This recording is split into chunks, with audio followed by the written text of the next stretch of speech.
power the presidency, creating a, quote, law-free zone around the president. From her scorching dissent, quote, the president of the United States is the most powerful person in the country and possibly the world. When he uses his official powers in any way, under the majority's reasoning, he now will be insulated from criminal prosecution. Orders the Navy SEAL Team 6 to assassinate a political rival, immune. Organizes a military coup to hold on to power, immune. Takes a bribe in exchange for a pardon, immune, immune, immune, immune. Even if these nightmare scenarios never play out, and I pray they never do, the damage has been done. The relationship between the president and the people he serves has shifted irrevocably. In every use of official power, the president is now a king above the law. Never in the history of our republic has a president had reason to believe that he would be immune from criminal prosecution if he used the trappings of his office to violate criminal law. Moving forward, however, all presidents will be cloaked in such immunity. If the occupant of that office misuses official power for personal gain, the criminal law that the rest of us must abide by will not provide a backstop. With fear for our democracy, I dissent, end quote.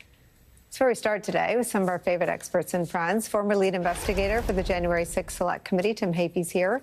Voting rights attorney, founder of the site Democracy Docket, Mark Elias is here. The senior editor for Slate, the host of the Amicus podcast, Dahlia Lithwick, is here. With us at the table, former top official at the Department of Justice and MSNBC legal analyst Andrew Weissman is here. Andrew Weissman. So I'd like to pick up on the part that you were reading from Justice Sotomayor, because she talks about this parade of horribles. And one of the things that was so revealing is Justice Roberts does not address them. He does not talk about how the test that the majority opinion lays out in any way would give us any comfort that there's a problem. So that the using SEAL Team 6, he just says these are fanciful. He doesn't in any way say why this test of if it's official conduct, it's immune, why everything that Justice Sotomayor is saying is not completely something to worry about. And wait, there's more. The majority opinion says, with respect to the Department of Justice, that part of the criminal case that was brought by Jack Smith is out. Why? Because that is under the take care clause of the Constitution. That is exclusively within the president's power.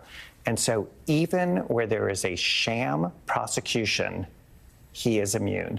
Just think about it for a moment. The relationship of the president to the Department of Justice is, even if the president knows and the allegation is it's a sham case, immune. So let me ask you about things that already happened, because they also seem to write in a hypothetical manner when all of the hypotheticals have, in some ways, inched toward coming to pass. Donald Trump sought to prosecute Hillary Clinton and Jim Comey and others as early as 2017. New York Times broke the story in early 2018 or late 2017. Don McGahn serves as a guardrail against those prosecutions. What does this mean if there's no Don McGahn in a second Trump presidency and he proceeds with doing that? So the people who are not immune would be the people under the president. They don't enjoy presidential immunity. But Sotomayor writes about pardons. Exactly. So there's a. That's already happened too. I mean, yes. There was reporting in the New York Times that he sought to shoot people at the border, and he promised the Border Patrol Agency that he would give them pardons. Right. So the normal check, cut the word normal. The president, under this decision, can use the Department of Justice as a weapon and is immune. They have taken that part of the case out, even as they say the allegation is it's a sham. I mean, imagine the hypothetical I've been posing today is, imagine that there's a tape recording of the president saying, bring a fake case against my political rival. I know there's no proof. Just bring it, and I want him prosecuted. Under this decision... Well, we have that, too, in the perfect call. Yes. We have against an ally. Absolutely. This is not so much of a hypothetical. And the only check would be, which was discussed during the oral argument, would be that the lower-level people would not enjoy immunity. But you already have the president saying, but don't worry about it. I will commit crimes for me because I will pardon you for it. So this is just... It is... This, I'm going to quote from Nicolle Wallace, which is, this is like the Sixth Sense, which is, the Supreme Court in Russia exists, but none of us think that there's a rule of law there. When you look at this opinion, it just doesn't know it. Yeah, exactly. Mark Elias, we should pull the curtain back on what's actually happening, shouldn't we?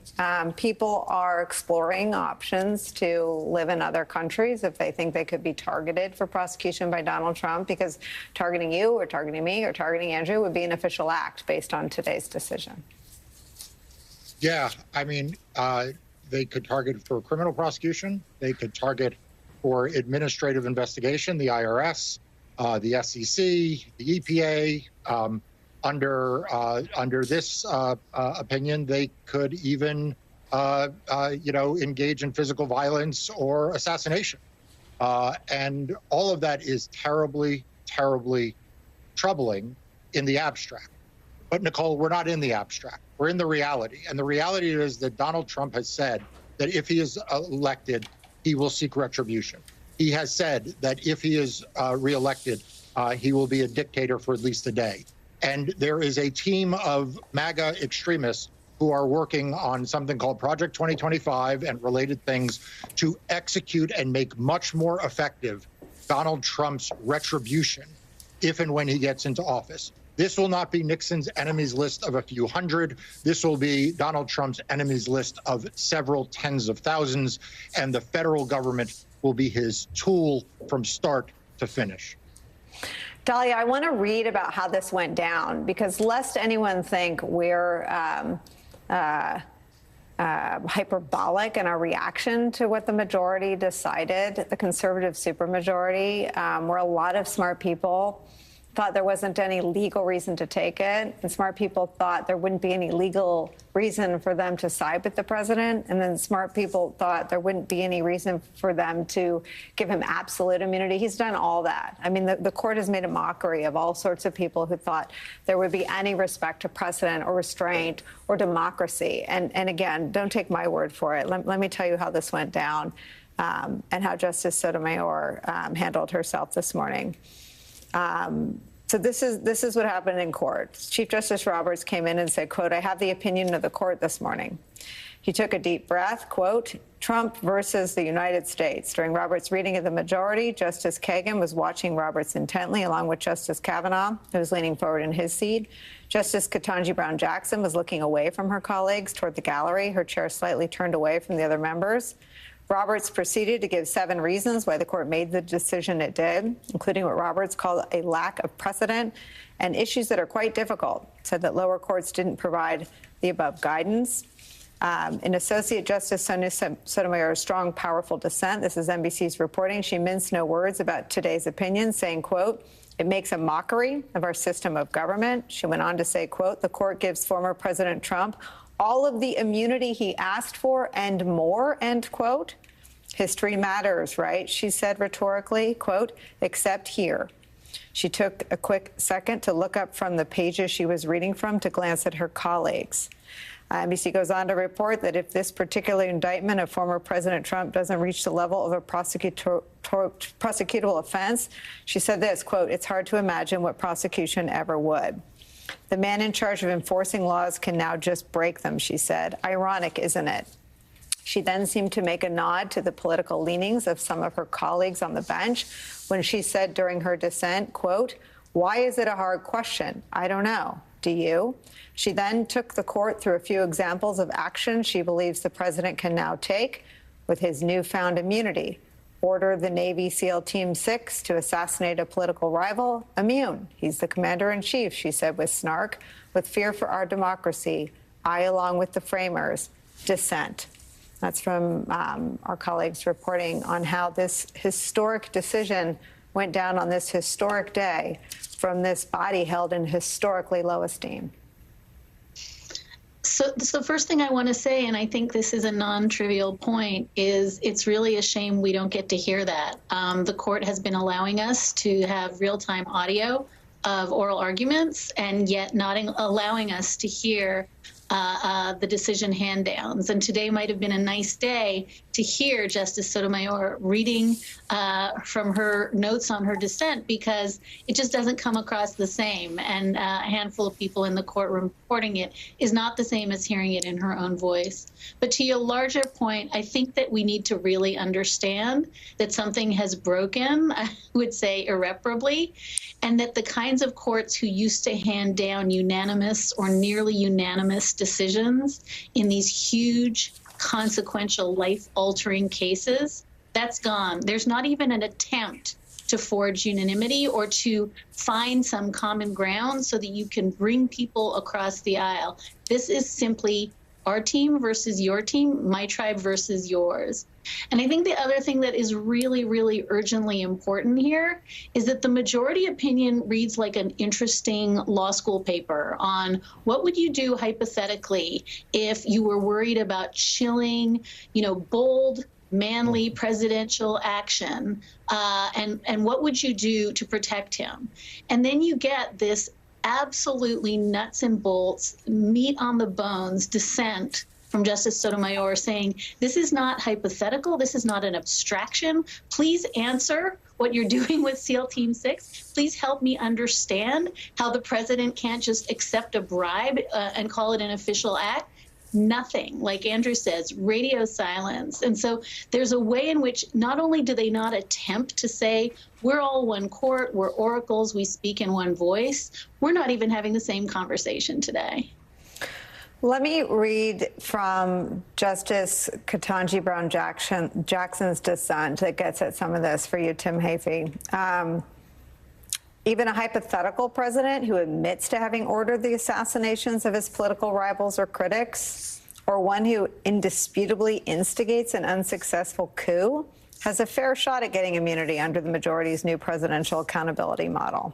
That's because whether a president's conduct will subject him to criminal liability turns on the court's evaluation of a variety of factors related to the character of that particular act, specifically those characteristics that imbue an act with the status of official or unofficial conduct minus motive. In the end, under the majority's new paradigm, whether the president will be exempt from legal liability for murder, assault, theft, fraud, or any other reprehensible and outlawed criminal act will turn on whether he committed that act in his official capacity, such that the answer to the immunity question will always and inevitably be, it depends. Again, not hypothetical. Hanging Mike Pence was the mission statement of the January 6th insurrection.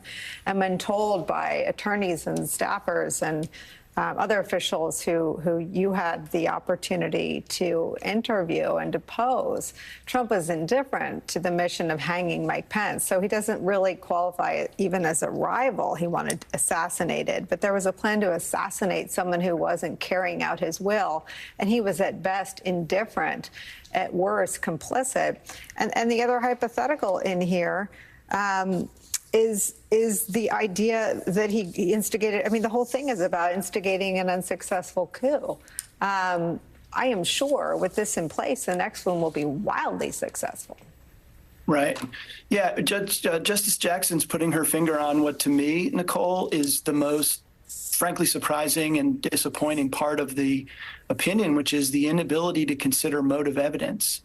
I mean, as a prosecutor, when you have charged an offense that requires some showing of intent, evidence about acts taken that suggest a particular motive are just so indispensably important to that showing.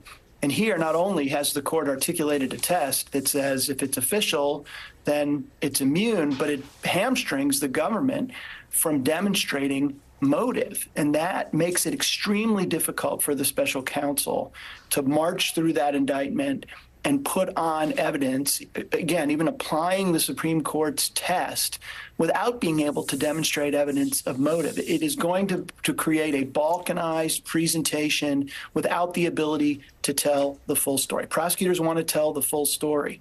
The other part of the opinion, similarly, that really hamstrings the special counsel is the inability to demonstrate evidence of official acts, even if they're not charged. They could bear upon motive, intent, common scheme or plan, all the kinds of things that go into the painting the full picture of the defendant's conduct. That's off the table now after this opinion. So it isn't just the test that's articulated, it's the manner by which the opinion hamstrings the government in presenting its case, even if some of those acts under the test survive.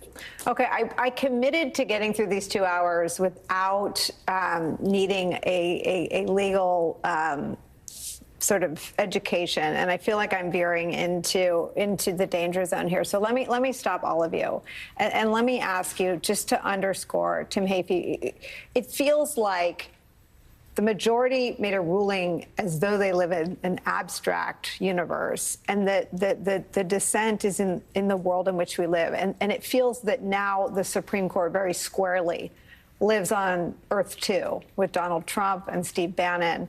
And the only people trying to sift through the actual facts of what has already happened, which was a coup plot, which was an indifference to the assassination attempt of his own vice president, are the 3 liberal justices. Can you just back up a little bit and tell me how we got here?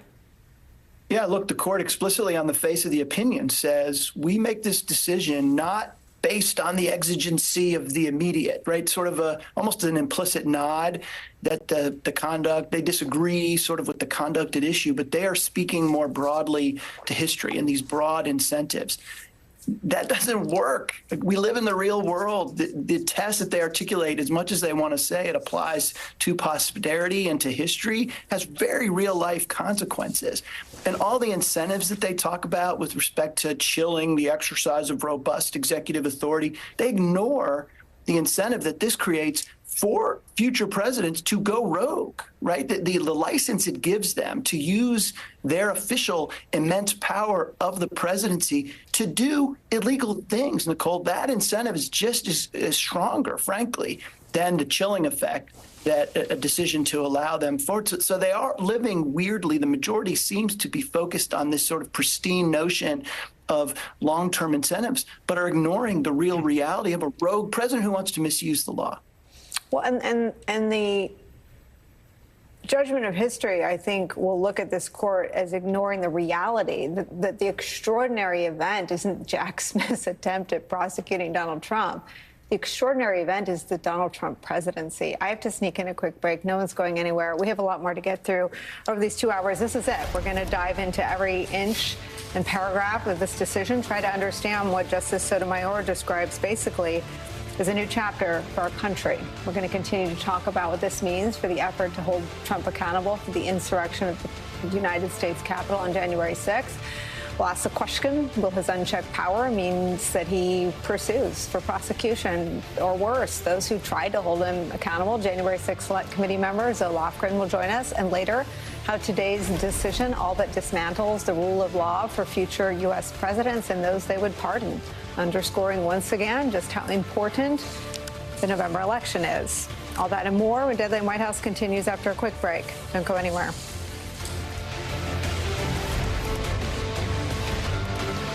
At the Ram Make This the Summer event, you can take a vacation from payments on the most awarded light and heavy-duty trucks, the most luxurious Ram 1500 ever, and the most advanced Ram heavy-duty pickups. Hurry into your local Ram dealer for great deals plus no payments for 90 days.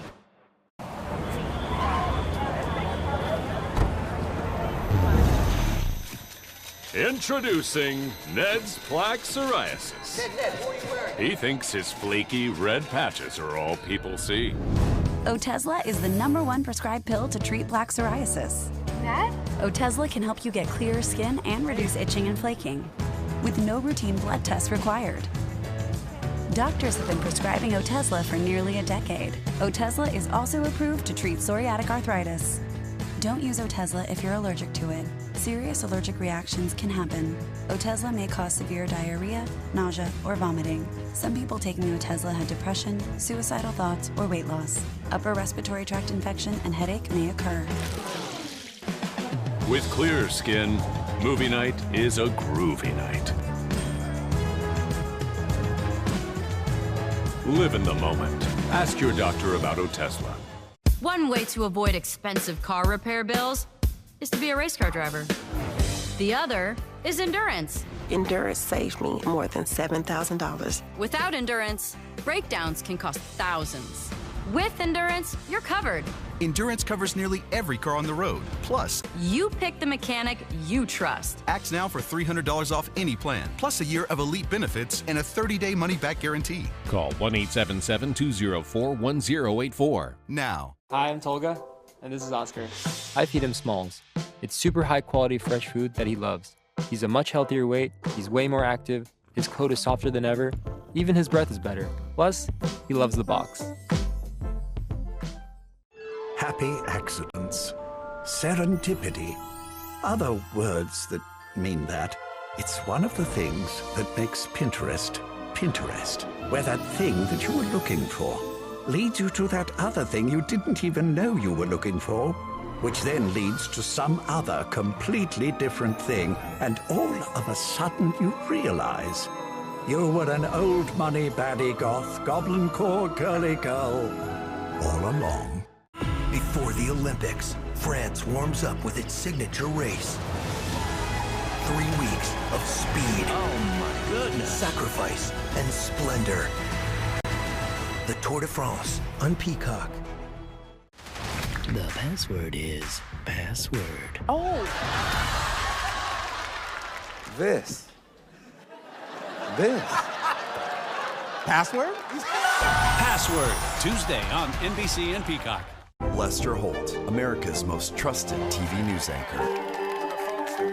Go beyond the headlines with the new MSNBC app. Read, watch, listen to breaking news and analysis anytime, anywhere. Go beyond the what to understand the why. Download the new MSNBC app now.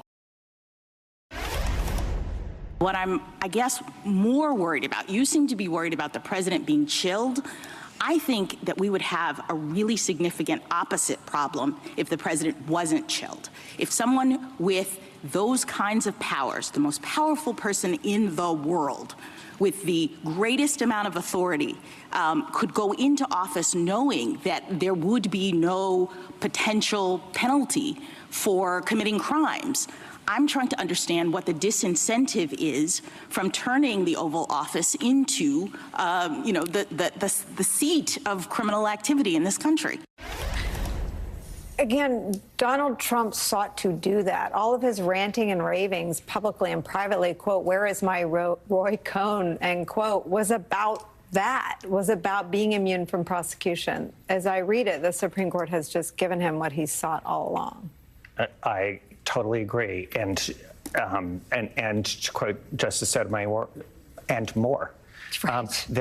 One of the things that was a concession by Trump's lawyer at oral argument got walked back in the opinion, saying, "Oh, he didn't really mean it." I mean, it is really horrendous. And I just want to push back on this idea that they were writing with some sort of academic, sort of pristine view of like what's the way to sort of establish the presidency. They knew exactly what they were doing in this context. I mean, that is the reason they decided to take the decision. It is the reason it was decided on the very last day. It's a reason that there was a stay that's still in place right now so that this can never be heard before the general election. I mean, this is with a purpose. And the scope of the immunity is so broad. Let me just give you one example that relates to what we've been discussing. Many people, me included, thought there might be some core presidential functions that are narrowly prescribed where the president could say, you know what, that really can't be criminalized. Certain foreign powers, certain very limited things given directly in the Constitution solely to the presidency. That is not conversations with the Department of Justice. That the take care clause is what was used. Dahlia will sort of get this, which is the idea that you're going to say, oh, the exclusive province of the presidency is the take care clause, and thus that applies to his interactions with the Department of Justice. I don't know where the limits of that are. The take care clause applies to all laws, and to say that's suddenly exclusively within the province of the presidency opens up this huge can of worms where I certainly never thought the take care clause would be the vehicle to say the president enjoys absolute immunity, even when you know you're doing it for improper purposes and illegally, and the court says, nope, that's totally off limits from future prosecution. And Dahlia, to Andrew Weissman's very fine point, I mean, practically speaking, President Obama, in his counterterror policies, had broad legal authority. George W. Bush, most people thought, had too much. Where do they see a chilled president in modern history? Well, I mean, I think that what they're seeing is this potential for a president to be so chilled that he will not, again, act in some bold fashion, and as though that is the central problem. And as you note, Justice Jackson's dissent says that's not the problem we have to reckon with. We've never had to reckon with the idea that the president is afraid to talk to his vice president or afraid to talk to his attorney general. We have the problem of you're giving the president a blank check in every single avenue that he can call official conduct.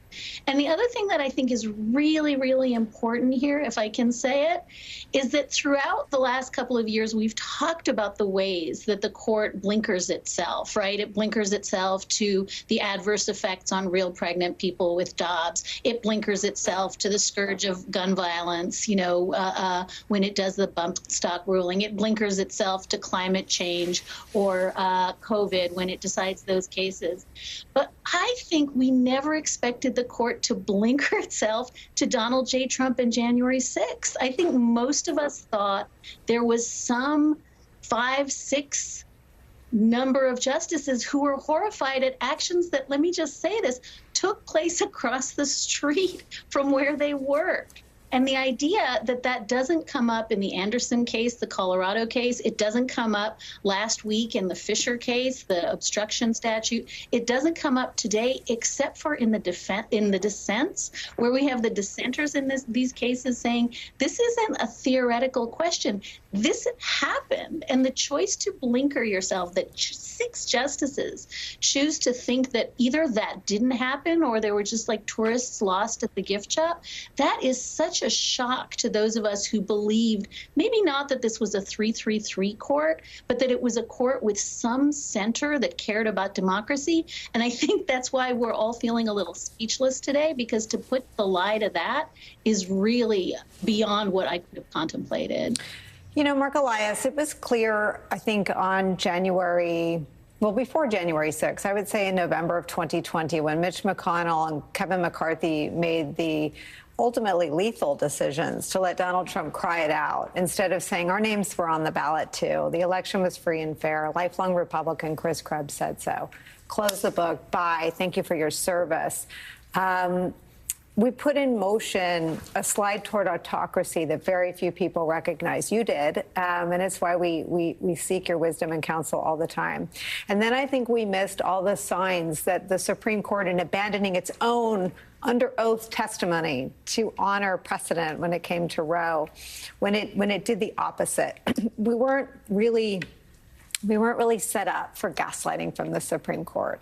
And then when Ginny Thomas first and Mrs. Alito second, proudly and brazenly associated, not just with the cause of the insurrection, but the iconography, right? The symbolism of the insurrectionists themselves. We continue to sort of play our violins on the deck of the Titanic, and I wonder when we'll start talking about the iceberg. Yeah, and I think that we run the risk, even on a day like today, of overly lawyering and legalizing what the Supreme Court has done. Let's be clear. The Supreme Court, as you know, you've heard, they knew exactly what they were doing, not just for the past, but for the future. Donald Trump is campaigning on a platform of being a dictator for a day and of seeking vengeance against his enemy. And, you know, to do that, he needs the support of a lot of people who are going to go along with him. Well, what have those people who have gone along with him learned in the last couple of weeks? Number one, that the U.S. Supreme Court was going to narrowly construe a statute that went after January 6th insurrectionists. Number two, the Supreme Court was going to let Donald Trump remain on the ballot. Number three, that the Supreme Court was going to give him basically absolute immunity, not just for what he did last time, but what he may do in the future. And that his pardon power is absolute. So let's be clear. It's not just that the Supreme Court knew what it was doing with respect to the criminal cases that have been indicted. The Supreme Court knows what it's doing with respect to empowering his attitudes and his impulses and those of his followers as we are 4 months from the next election, 4.5 months from the next set of lawsuits, 5 months from the next insurrection at the Capitol, and then potentially 4 years of him seeking vengeance and misusing power to go after his political opponents and to prosecute his case against the American people. It is a shameful day for democracy. The court has disgraced itself.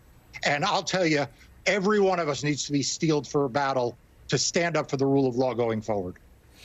Can I just ask you one last question, Mark Elias? In your view, why? Because they agree with him. You know, one of the things that has always struck me as odd in this town is that people look at a bunch of justices and they say, well, you know, they all went to Harvard and Yale Law School and they all went to the best colleges and they send their kids to the same schools that our kids go to. And, you know, they enjoy a glass of wine with a coup d'etat at a reception at the Supreme Court and they wear robes and they speak in very flowery language. They're just like us. No, they actually believe that Donald Trump is the future of America. They believe that the flag should be flown upside down, indicating distress when Joe Biden wins. They believe that Donald Trump, as a strong man, should have immunity. And it's time that, you know, people who are in the center left, the center right, stop looking at justices and thinking, well, they must share our value system. They don't share our value system. They share his value system. Mark Elias and Dahlia Lithwick, a day, depending on which way our election goes in November, that will forever be a fork in the road for our democracy. Grateful we get to talk to you on this day. Tim and Andrew, stick around. Up next for us, a member of the January 6th committee who's told us, because she's been told by Trump publicly on his social media posts, that he promises retribution and revenge. We'll ask her what that feels like now in light of today's Supreme Court. We are breaking records. I love that we have 2 golden buzzers. I could have given 5 or 6 already. Perfection! You are golden buzzer worthy. Don't miss AGT Summer of Gold, Tuesday on NBC and Peacock. Ninjas in session. Time to get to work. We're gonna have so much fun. Hitting a buzzer, that would be like winning gold. American Ninja Warrior, Monday on NBC and Peacock. I can't imagine doing a race like this with somebody else. We're cold, we're wet, and we have no food. I'm gonna keep going until I can. What we care about is $500,000. Race to Survive New Zealand. New episodes Mondays at 11 on USA.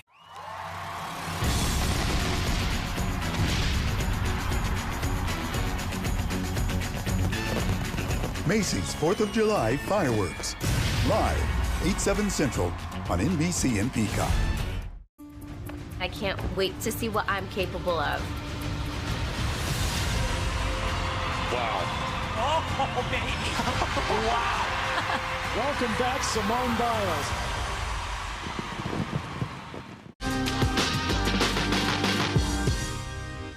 We often are scared of the reaction to new ideas. And so very quickly we're looking at the data and it feels like it's negative, but really what it is just different to what people are used to. Absolutely, and ask the right question. I give you an example. I work on shower gel. If you test new smells, vanilla will always win. If you ask people what do you want to be, to buy, they will tell you vanilla, they will tell you aloe vera. You change the question. And you tell them tomorrow, if you go to a store, you see all those smells, which one do you want to smell? Which one will you grab and smell? And then vanilla goes to the bottom of the list. Because suddenly the new news, the newness is something that is very attractive. Yes. While if you ask about purchase, people will go to the comfort zone and they will grab what they want. So ask the right question.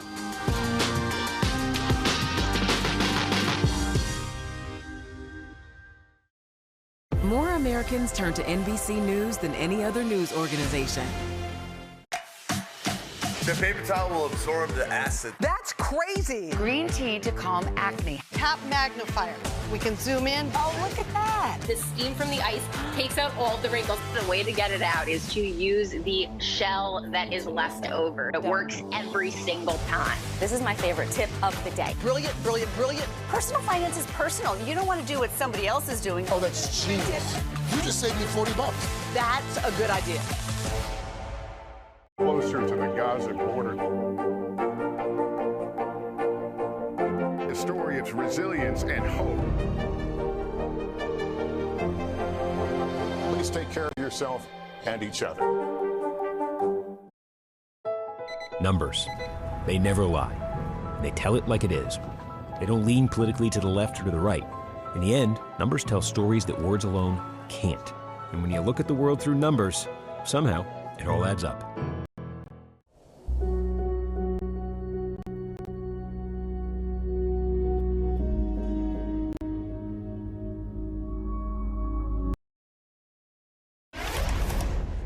The distressing thing, those of us who are, all the lawyers are also considered officers of the court, and we're trained to believe in the impartiality of especially the Supreme Court. And I've got to say, our faith has been shaken. They look corrupt.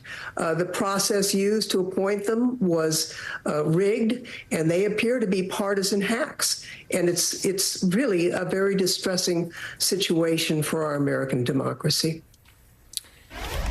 That was Congresswoman Zoe Lofgren right here in this program 2 months ago, warning about what became our tragic new reality today, our new normal. The Supreme Court targeting openly the rule of law in America, effectively killing any chance of legal accountability for an ex-president who tried to overthrow an election, a free and fair one, deemed so by his own administration, ahead of the next election 4 months from now, one in which he is ahead in most polls.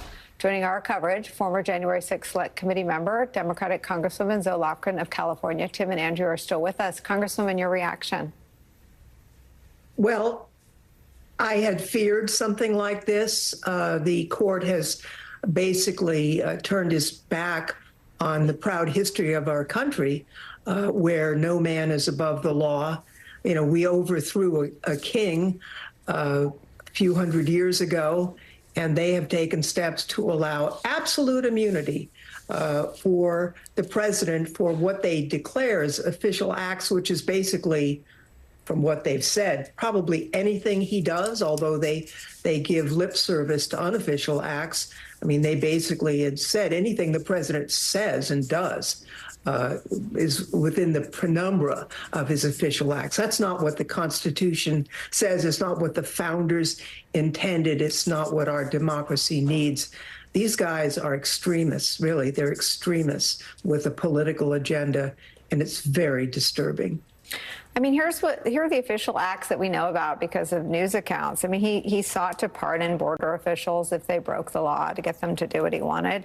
He extorted Zelensky to get him to dig up dirt on the Bidens. He did nothing while his supporters sought to, quote, hang Mike Pence and beat law enforcement officials with flagpoles and other weapons.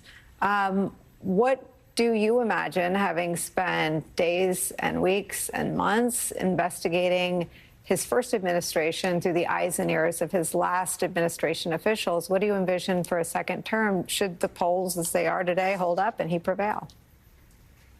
Well, he's been very open about what he intends to do, and that's retribution. He himself said last December he intends to terminate parts of the Constitution. He didn't say which parts, but apparently the court is going to give him wide range to terminate whatever he wants.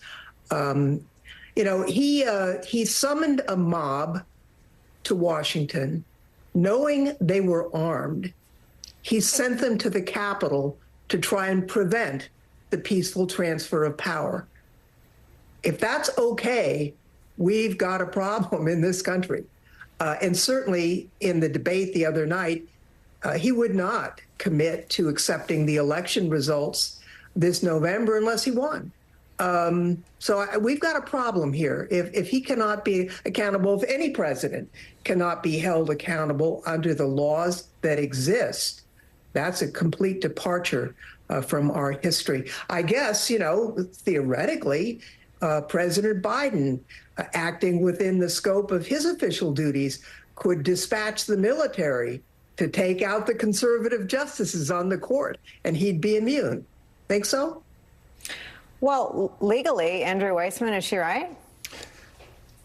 What the Congresswoman's pointing out is that one of the remarkable things about the majority opinion is they don't do two things. They don't set any limits at all in terms of addressing the parade of horribles, which are both hypothetical and not hypothetical, and in any way say why those are not going to be okay. And then with respect to saying, oh, but you know what, as the Congressman said, lip service to, don't worry, unofficial things, they can't even identify one unofficial act, which then that they say, don't worry, that he could still be prosecuted for. They're basically saying if the president does it, it's the Nixon line. If the president does it, it's legal. It's Trump's line. When you're famous, they let you do it. Exactly. I mean, this opinion is, it is such a gift to Donald Trump, and to me, it is, just to go back to a point I was making, it is so hard. There are autocracies that say they are rule of law countries where there is a Supreme Court, but it's not actually doing anything. There's no checking function at all. And it's so hard to look at this decision. And yes, I always thought certain justices were going to be in that camp, CEG, Justice Alito. I am just so shocked that there weren't at least 5 justices who are going to say, no, here's things that you clearly cannot do. But all of these things that Congresswoman's saying that could be done, which is, is that you saying Joe Biden could go ahead and prosecute somebody like Donald Trump with no evidence? That's okay. Could order someone to be killed? That's okay. Could go ahead and prosecute Justice Thomas for tax evasion or for bribery based on the facts that we know with respect to Harlan Crow. All of that seems to be on the table, which is just horrendous. And the reason it's not going to happen for Joe Biden is because he's decent and he wouldn't do it. But that's not how our country is supposed to be working on checks and balances. And this takes away just an enormous check on the most powerful position in the free world. We have to sneak in a quick break. We'll have that conversation on the other side. The world is watching, for better or worse. We'll be right back. You gotta see this. I'm Gotti Schwartz. We are following some breaking news. Severe storms continue to wreak havoc. The Supreme Court put a pause on a controversial immigration law. Protesters have redoubled their numbers right here at this makeshift barricade. The future of TikTok as we know it is at risk. Is this a ban or not? The craziest ride I have ever hitched. That is totality. Do you see yourselves in space? I could go to space. How you feeling? I feel great. Stay tuned now, weeknights at 8 Eastern, 5 Pacific on NBC News Now. Before the Olympics, France warms up with its signature race. 3 weeks of speed. Oh my goodness. Sacrifice and splendor. The Tour de France on Peacock. When you're competitive, that breeds greatness. Gymnastics is judged based off of how perfect you are. That is a good motivator and goal to try to achieve perfection. when it's so hard. The Olympics from Paris starts July 26th on NBC and Peacock. Scott and Joe came about because we decided one day that we were tired of not living our dreams. As soon as we became owners of this shop, there was an outpouring from the community. The first thing we wanted was for this to be a safe space for everyone, but really in particular for the queer community. It's always been a pleasure of ours to kind of use food as a tool for breaking down barriers. Pride is everything. Everybody deserves that kind of love. Ollie and Anna seemed so perfect. And what people didn't know was she was screaming for help. Ollie's a rising star on TikTok and becomes obsessed with fame. And that's when things hit the fan. This marriage's not healthy anymore. Ollie was holding Anna hostage. I threw my whole life away for her.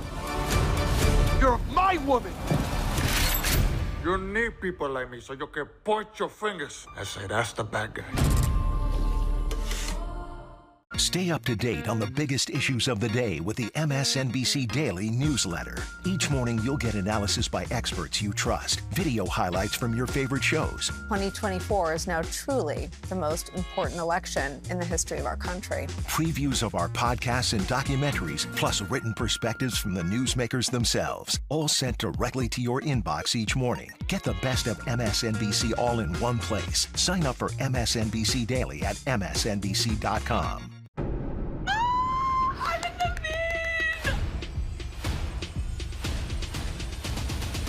Is that grease on your pants, or are you just happy to see me?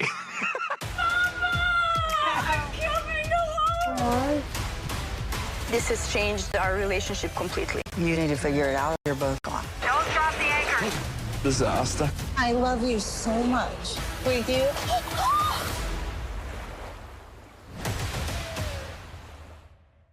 Go beyond the headlines with the new MSNBC app. Read, watch, listen to breaking news and analysis anytime, anywhere. Go beyond the what to understand the why. Download the new MSNBC app now.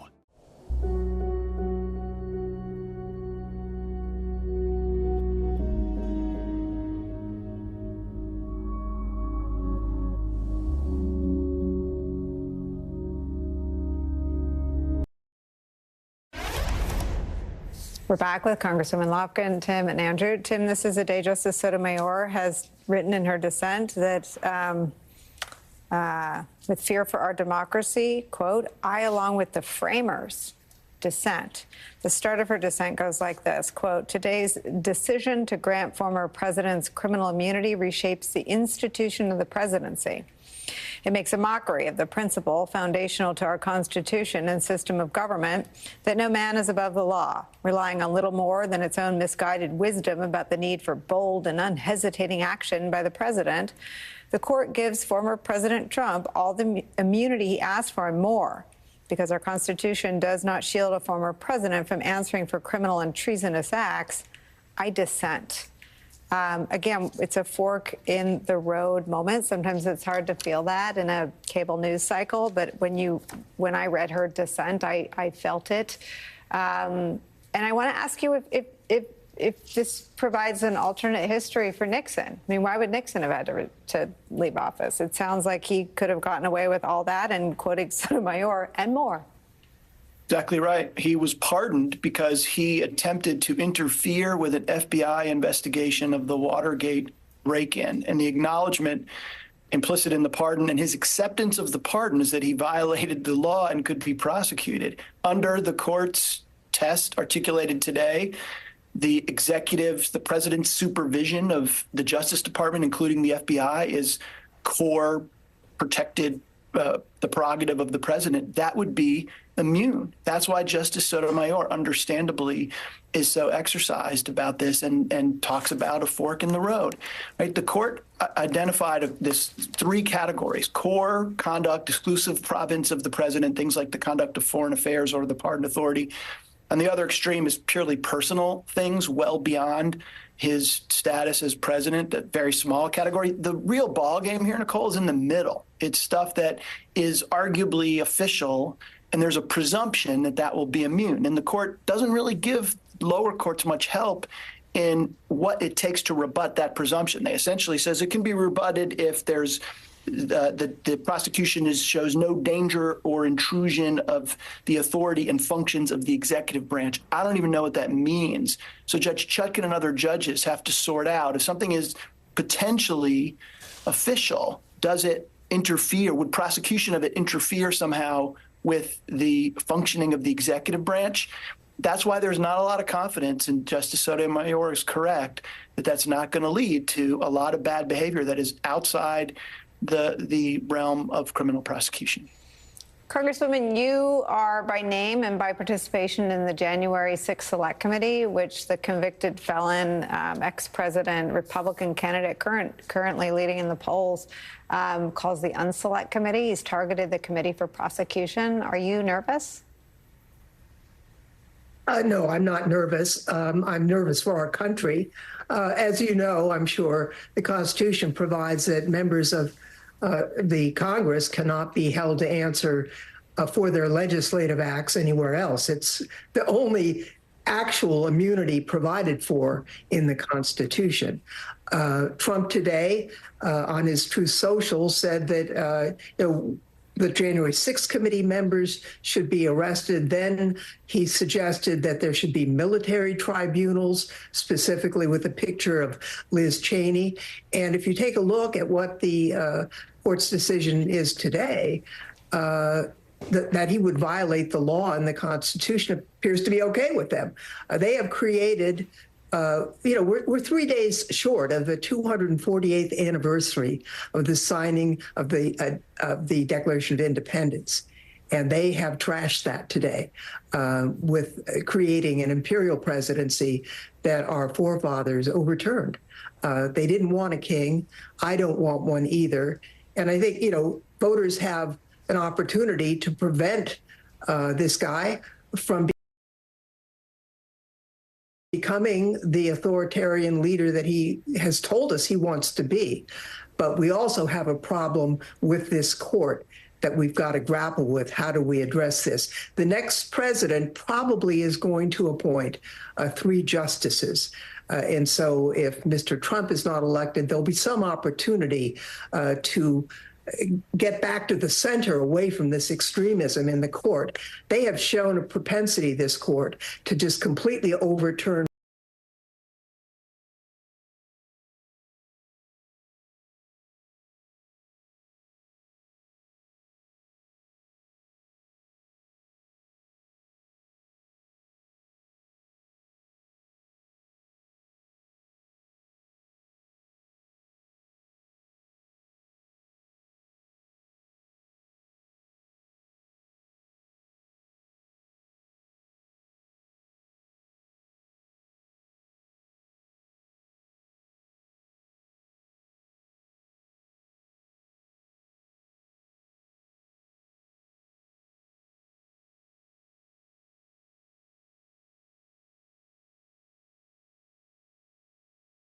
And I think Nixon would be decided differently because they'd say, you know what, tapes that have to do with conversations between the president and the people who are advising him, off the table. So this is really, it's hard to understate the import of this decision in terms of our democracy. Congresswoman Zoe Lofgren, thank you for being with us on this historic day. Tim Havey, Andrew Weissman. This conversation is very much to be continued with both of you. Thank you so much. Much more to unpack from today's political and legal earthquake out of the United States Supreme Court, pushing the country one step closer to full-fledged autocracy. The next hour of Deadline White House starts after a quick break. Liberty Mutual customized my car insurance, and I saved hundreds. With all the money I saved, I thought I'd buy stilts. Being so tall definitely has its advantages. Oh, wow. Here you go, kiddo. Thanks. Hi, honey. Ready to go? Yep. There it is. There it is. There we go. I guess it also has some disadvantages. Yes, it does. Only pay for what you need. Liberty, liberty, liberty, liberty.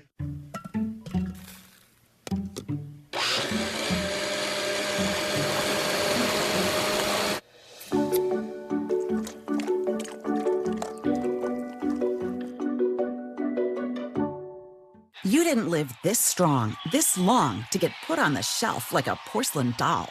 If you have postmenopausal osteoporosis and are at high risk for fracture, you can build new bone with Evenity. Ask your doctor if you can do more than just slowing down bone loss with Evenity. Want stronger bones? Then build new bone. Evenity can help in just 12 months. Evenity is proven to reduce spine fracture risk by 73%. Evenity can increase risk of heart attack, stroke, or death from a cardiovascular problem.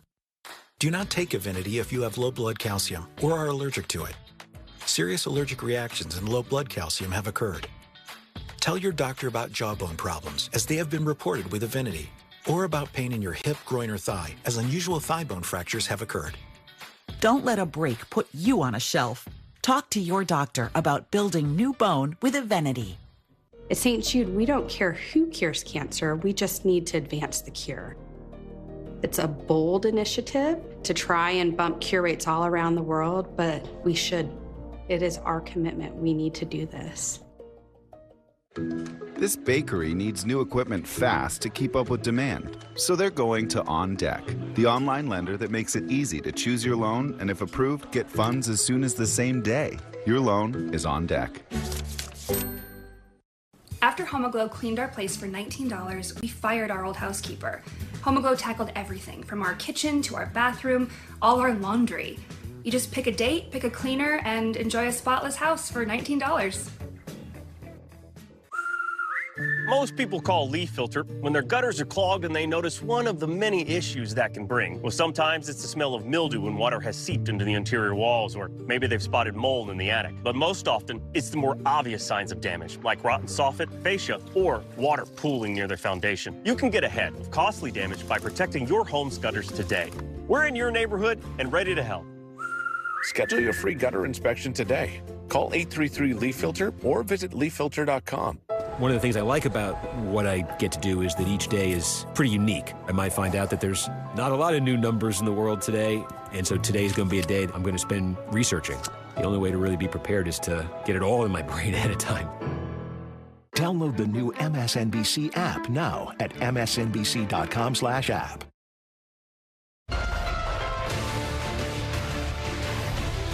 And what does this mean practically? I think it means if you're Joe Biden, if you're a Democrat who's running for the president, your path right now is clear. You have to run against the Supreme Court. You have to run against this decision. This is not America. If you want to make America great again, you got to return to the rule of law.